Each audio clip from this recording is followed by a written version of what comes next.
In the annals of warfare, narratives of brutality and deprivation often define the prisoner of war experience. Yet, amidst the global cataclysm of World War II, one overlooked chapter reveals a profound deviation from this harsh reality. By late 1944, the United States housed over 4 to 5 Axis prisoners, a population managed under an interpretation of the 1929 Geneva Convention that frequently transcended its minimum. Mandates often providing conditions that starkly contrasted with wartime civilian life in Europe. This wasn't merely compliance, it was a strategic projection of values, turning former adversaries into witnesses of an unexpected form of strength. Consider October 1944. Deep in America's heartland, Camp Clarinda, Iowa, became an unlikely stage for this remarkable policy.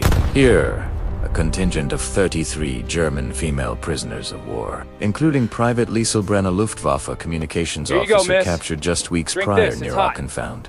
Rations are next. Their deeply ingrained fears of Allied barbarity profoundly challenged. These women, conditioned by fervent Nazi propaganda to expect torture, starvation, or worse, instead encountered meticulously organized facilities, replete with amenities like indoor plumbing and electric lighting, overseen by guards who offered not cruelty, but a surprising, tentative politeness. This wasn't just survival. It was an invitation to reevaluate every belief they held about their enemy. But the true revelation, the one that would systematically dismantle years of indoctrination, began at the mess hall. Imagine, not metal mess kits, but actual ceramic plates, not meager rations, but an overflowing abundance. With the aroma of freshly brewed coffee, crispy bacon, and fluffy scrambled eggs, luxuries unimaginable in a war-torn Germany that had endured severe rationing since 1939. This was unjust a meal. It was a potent psychological weapon, designed not to break the will, but to redefine loyalty. Before we delve deeper into Liesel's extraordinary journey and the profound impact these daily meals had, please take a moment to hit that like button and share your initial thoughts on this incredible historical paradox in the comments below. In October 1944, at Camp Clarinda, Iowa, the mess hall doors swung open, immediately captivating Private Liesel Brenn.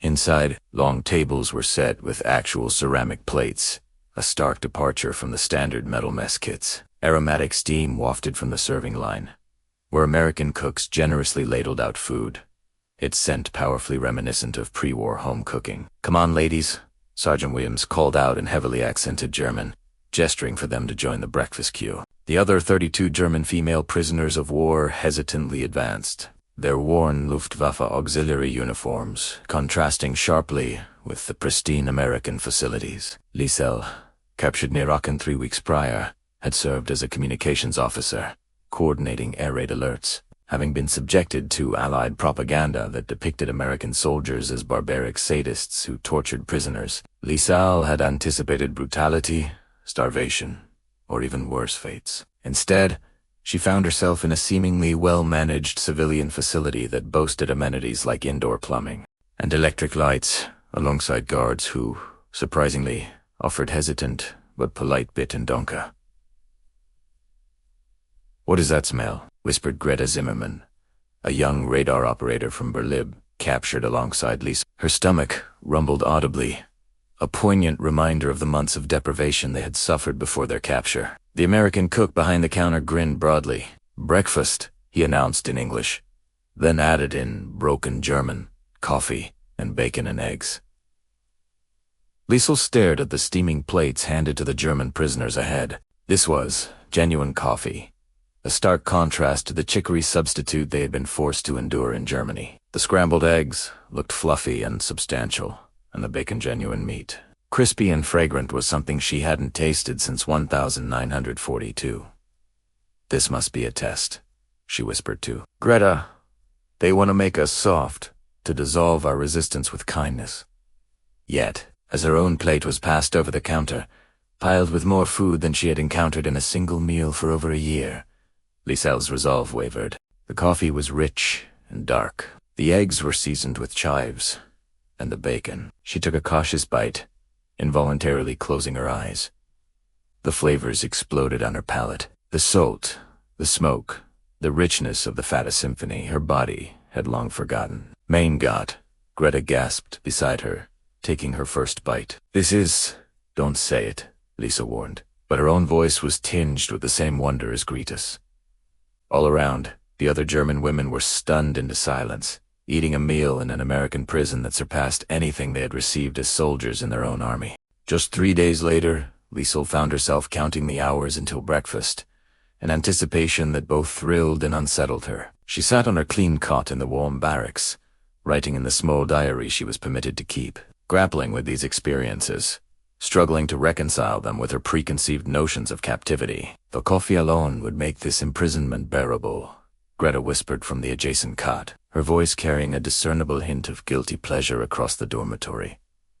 But the bacon, mein Gott, der bacon. Other women murmured their assent. Margot Fischer, a telephone operator from Hamburg, began timing her mornings precisely to arrive at the mess hall, just as breakfast service began. I dream of it, she confessed. I wake up thinking about American breakfast. Liesel closed her diary and surveyed the barracks. 33 German women, all military personnel, once America's enemies, were now as prisoners of war, eating better than they had as soldiers serving the Third Reich. Ladies, Corporal Sarah Mitchell announced cheerfully from the doorway. Her German improved daily, honed by constant interaction with the prisoners. Tomorrow you will begin work. Assignments: kitchen duty, laundry, camp maintenance. Nothing too strenuous, and your service will earn you additional meal privileges. Additional meals. Greta sat bolt upright. Beyond the standard 3 meals, morning coffee break, an afternoon snack afforded to laboring posts. Corporal Mitchell consulted her clipboard, who has kitchen experience. A few hands hesitantly rose. Working in the American kitchen meant closer proximity to the food that had become the highlight of their captivity, but it also meant a deeper level of cooperation with their captors. That evening, as they prepared for lights out, Liesel overheard a conversation that chilled her more profoundly than any threat of punishment. My brother wrote from the Eastern Front, Margot whispered. He hasn't had meat in 6 weeks. They're eating bark soup, and grateful for it. And here we are. Complaining that American bacon isn't crispy enough? Another voice added from the darkness. Liesel stared at the ceiling, grappling with loyalty, guilt, and the burgeoning realization that everything she had sacrificed for might have been a lie from the very beginning. Kitchen duty began at 5:30 a.m., and Liesel found herself standing alongside American cooks who treated her more as a colleague than a captive. Head Chef Jackson, a round-faced man from Georgia, demonstrated how to properly brew coffee with the patient instruction of a master teaching a prized apprentice. The secret is the grind's consistency, he explained in simple English, knowing Liesel understood basic vocabulary. Too fine, it's bitter. Too coarse, it's weak. Like this. He showed her the perfect texture on his fingertip. Liesel no head, absorbing every detail. A veritable bounty of fresh ingredients awaited preparation, destined for meals served equally to both American personnel and German posts. No separate rations, no diminished portions for enemy combatants. Mr. Jackson, she asked carefully in English, why? Why is the prisoner's food the same as yours? Jackson paused in his preparations, considering her question earnestly. The Geneva Convention mandates adequate nutrition for prisoners of war. But adequate isn't right when you can do better. These girls are someone's daughters, just like our own daughters far overseas. This concept deeply resonated with Liesel, striking her with profound impact. American soldiers captured by Germany certainly weren't getting breakfast bacon and eggs. She had seen Wehrmacht POW Kampfsmeager rations and minimal medical care, barely meeting basic subsistence standards. Your soldiers in Germany, she ventured. Do they get the same food as German soldiers? Jackson's expression darkened.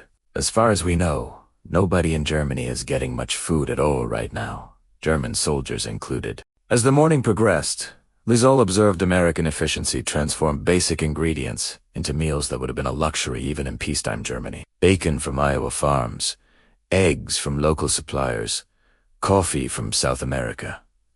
Global supply chain that, even amidst wartime, underscored American prosperity. Liesel Greta appeared beside her during breakfast service, her voice alight with excitement and urgency. I've been speaking with Corporal Mitchell. She says, post-war, Poles can apply for American immigration, work permits, family sponsorship, permanent residency. What? Liesel nearly dropped the serving spoon for the scrambled eggs. Think about it, Greta continued, glancing around to ensure they weren't overheard. What awaits us in Germany? Bombed cities, occupation, years of rebuilding. Here, we could have coffee and bacon for breakfast, every day for the rest of our lives.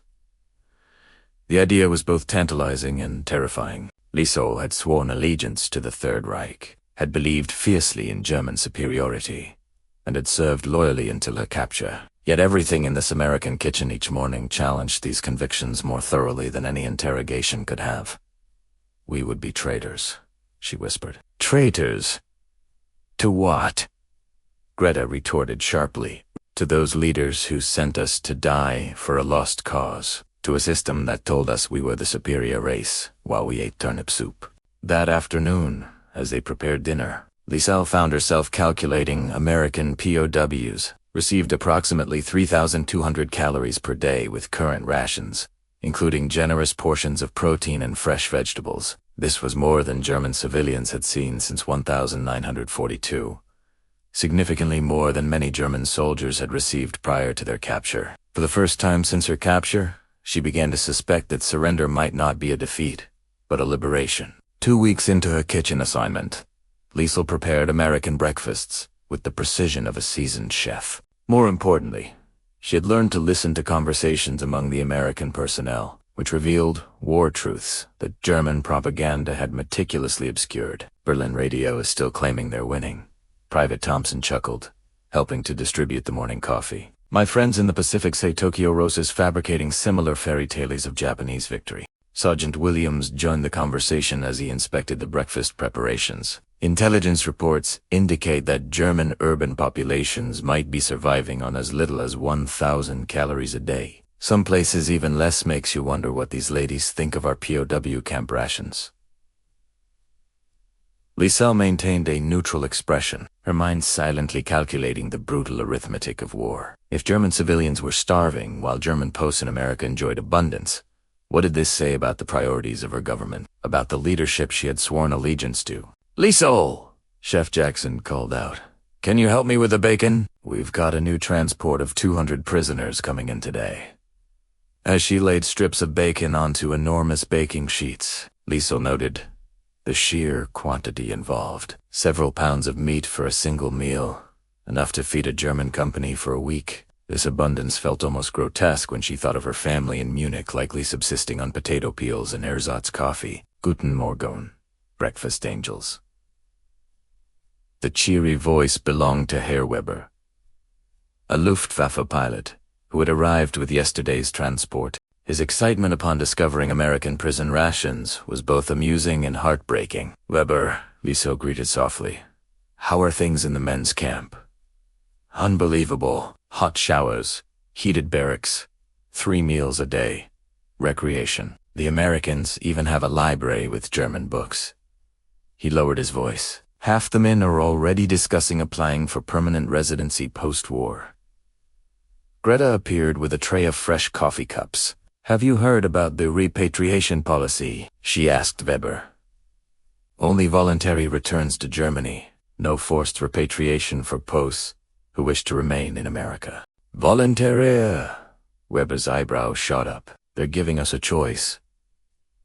More than a choice, Greta continued. Vocational training programs, English language courses, assistance with immigration papers. They want to turn us into Americans.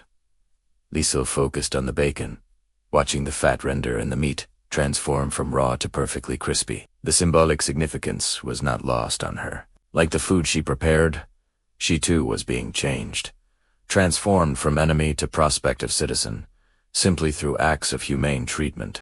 That night, during her privileged weekly letter-writing time, she stared at the blank page for an hour before finally writing, Dear Mama, I am safe and well-fed in American captivity, better than at any time before the war. I often wonder what awaits us all when this conflict ends.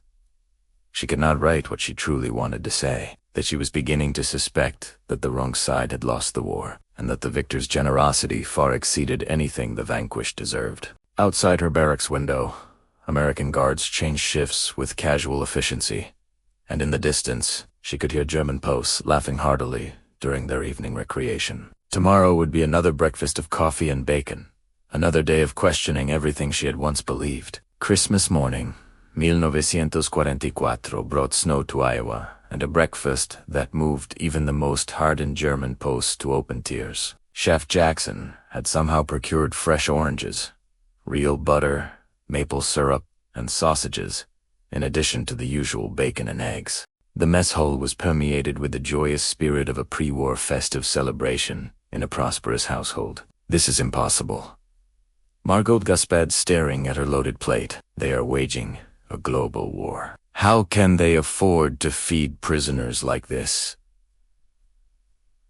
Liesel contemplated the same paradox. Rationing in Germany, initiated in 1939, had progressively tightened each year. By 1944, even the meals served in officers' messes would have been considered starvation rations by American standards. Yet here, enemy prisoners received food that surpassed even peacetime German army rations. Perhaps, Greta suggested softly, this is why they are winning. The statement rippled through their table, leaving an unsettling silence. German propaganda had always emphasized military superiority, technological advancement, and racial purity as keys to victory. No propaganda had ever highlighted that the capacity to generously provision both soldiers and prisoners might, in fact, signify a deeper industrial and resource management superiority. Ladies, Corporal Mitchell approached their table, her usual smile in place. After breakfast, you're invited to Christmas services at the camp chapel. Voluntary, of course, but there will be carols in English and German, attending Christmas services with their captors. Weeks prior, the notion would have been unthinkable. Now, it felt entirely natural. These Americans showed them more Christian charity than their own leadership ever had. As breakfast drew to a close, Liesel found herself speaking with Chef Jackson, whose halting German had improved considerably through daily interactions with the posts. "Mr. Jackson?" she asked. "May I ask a personal question?" "Go ahead," he replied, then translated. "Ja, fragen Sie.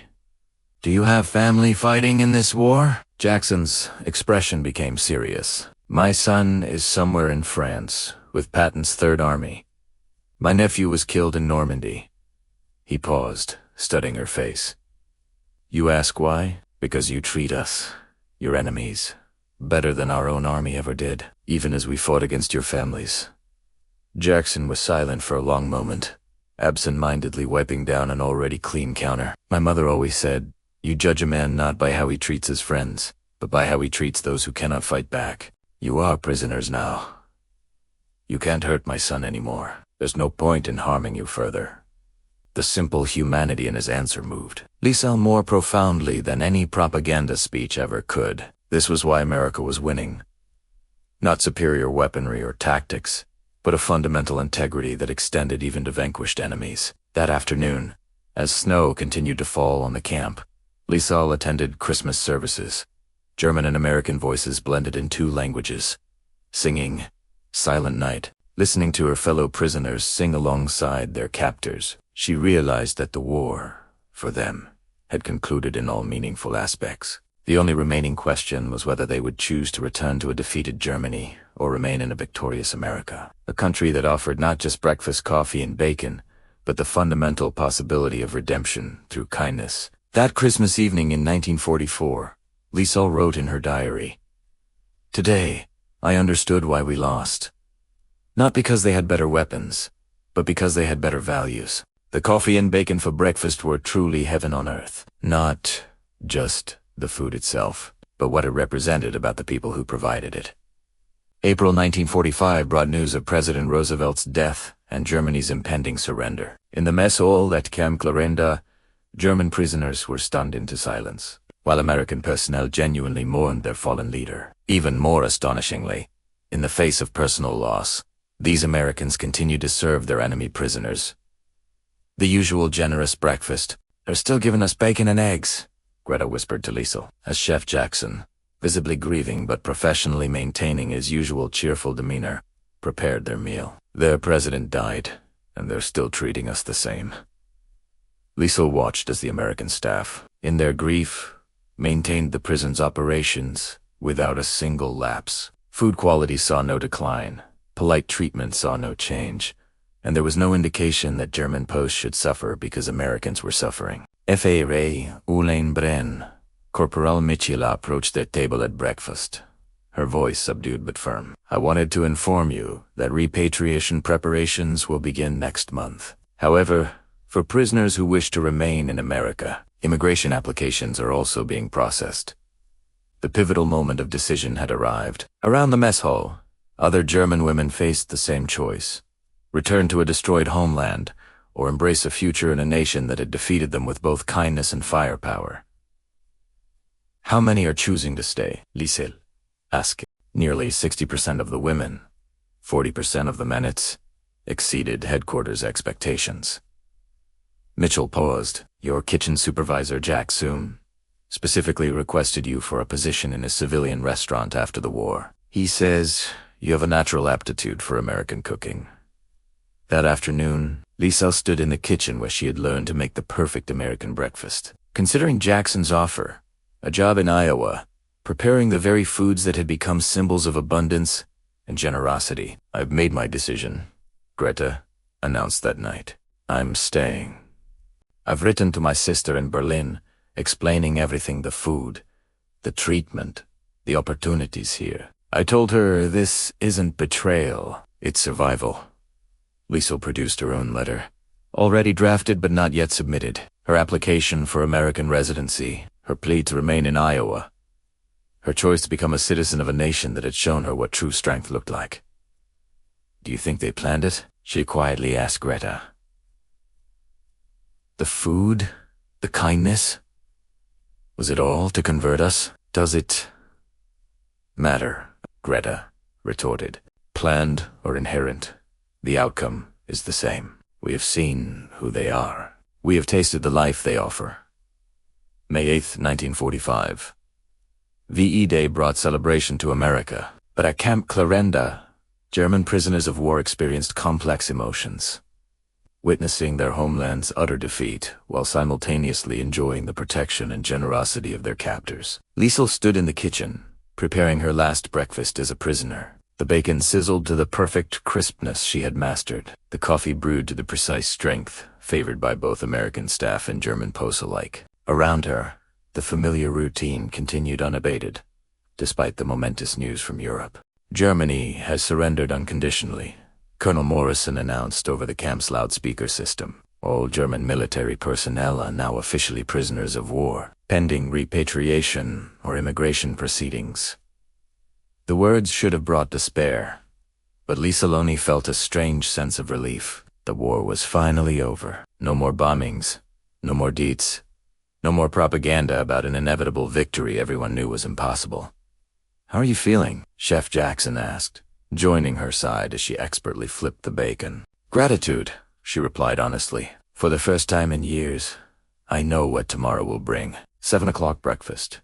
Coffee, bacon, and eggs. Simple things, but certain things. In the mess hall, German prisoners ate their victory breakfast in contemplation.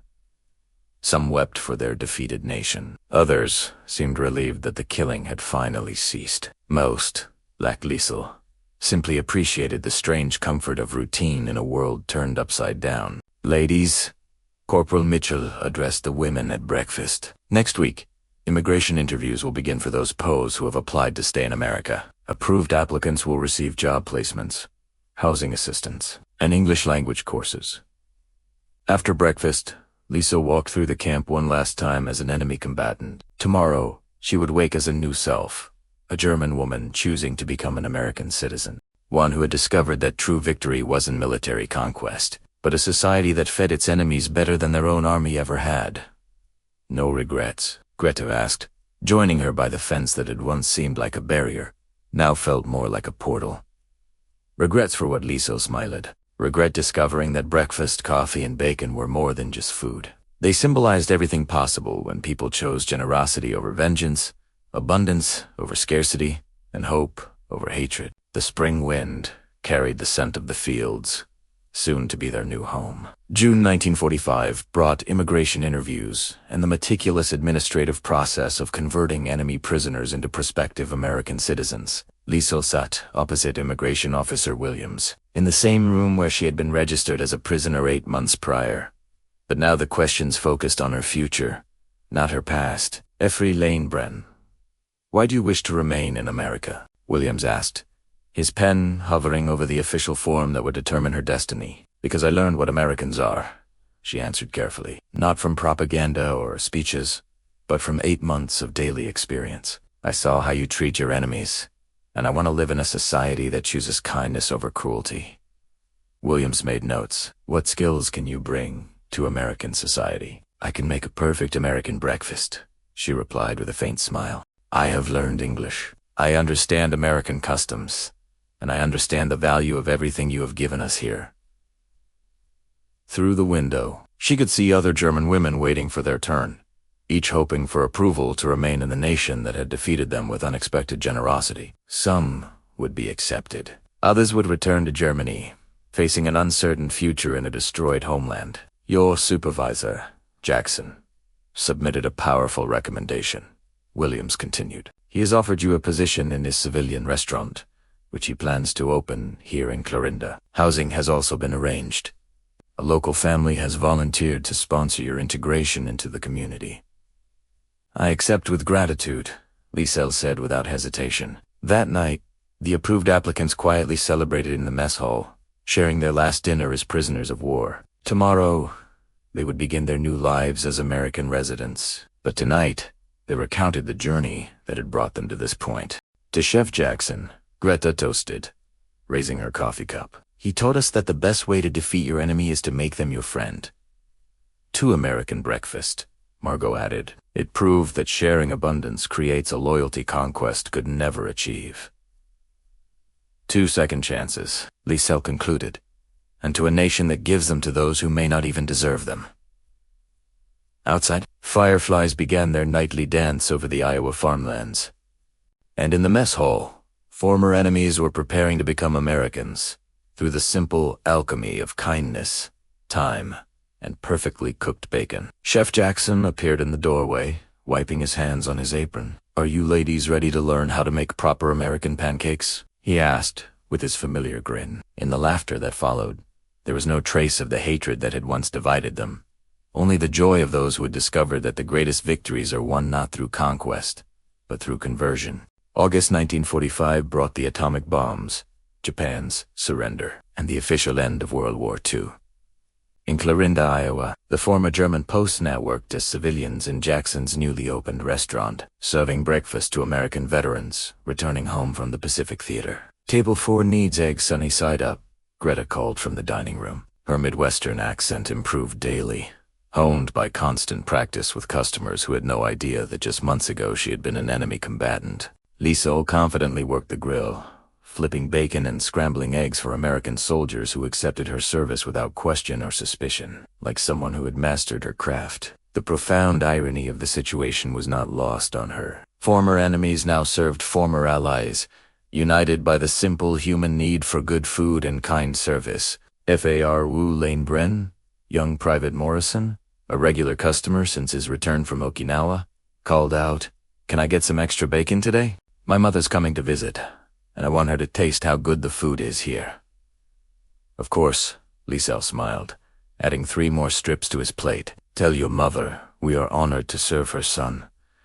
This exchange represented everything that had amazed her about American society: the casual acceptance of former enemies, the willingness to judge people by who they were now rather than their past allegations, and the inherent belief in people's capacity for change and their entitlement to second chances. During her lunch break, she sat with Chef Jackson, planning the restaurant's expansion. Business was booming as veterans discovered the quality of their breakfast service, and Jackson wanted to add German specialties beyond the traditional American fare.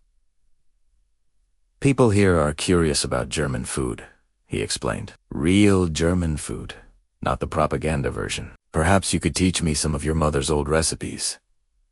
"I would be honored," Liesel replied, touched by his interest in preserving the positive aspects of her homeland. My mother made wonderful apple strudel, and her savoir Brayton was famous throughout the neighborhood. In the evenings, she walked through downtown Clarinda as a free woman and a prospective American citizen. The transformation still amazed her. From Luftwaffe communications officer to Iowa restaurant chef. From enemy of America to someone building a new life in the heartland of the nation she had fought against. No regrets, Margot asked, who had found work as a seamstress and was learning to drive an American automobile. Regrets for what? Regrets choosing bacon and eggs over the fatherland. Liesel considered the question seriously. I didn't choose bacon and eggs over Germany, she finally said. I chose the kind of people who would offer bacon and eggs to prisoners of war. I chose values over nationality, humanity over ideology.